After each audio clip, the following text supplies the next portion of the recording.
Well, let's get more on this now. We're joined by Dan Arbel. He's a former Israeli diplomat and scholar at the Center for Israeli Studies at American University, and he's joining us live from Washington, D.C. Thank you very much for your time.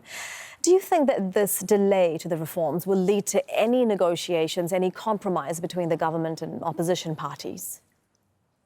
I'm expecting negotiations to begin in the next few days between representatives of the government and representatives of the opposition.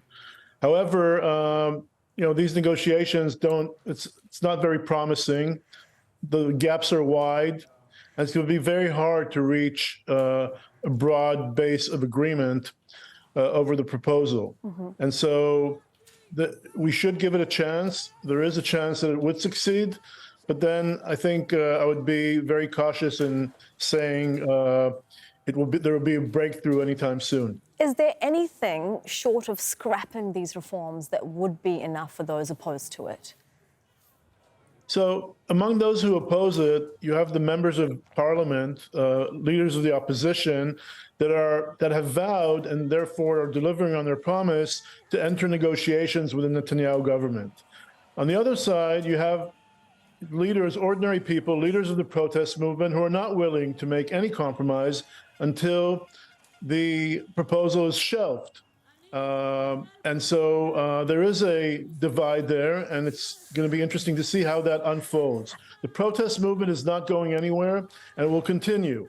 The question is whether the representative of the opposition, their aligned protesters, would be willing to make any compromises. And the protesters say that they're not going anywhere because the proposed reforms are a threat to the state of Israel, to the idea of a democratic Israel.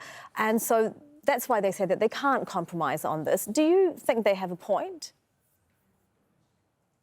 They all have very valid points. The question is, what's realistic at this point? Netanyahu right now has a 64-seat majority in the Knesset, and he is not willing to compromise at this point on that. He's not stepping down. And so the question is it realistic to demand his stepping down? I don't know if it can work. Definitely Netanyahu has fractured the nation.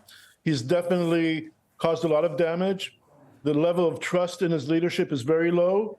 And I think, the next few days will be critical in determining the direction of where this is going. 64 is a very slim majority in a 120-member Knesset, isn't it, Mr. Arbel? Do you see anyone in Netanyahu's coalition government taking away their support for these reforms?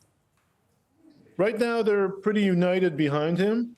The question will be in the coming days how there are some voices that are calling him to soften the proposal, to make compromises. Those are a very slim minority within the coalition, and it's not entirely sure whether he needs 61 to pass this, and so far he has it. Whether there will be 3 or 4 or 5 that will switch to the other side or just abstain, it's an open question right now. And as you say, the next few days, few weeks are crucial. Do you think that the delay could take the steam out of the protest movement? Do you think that that's what Prime Minister Netanyahu is hoping for?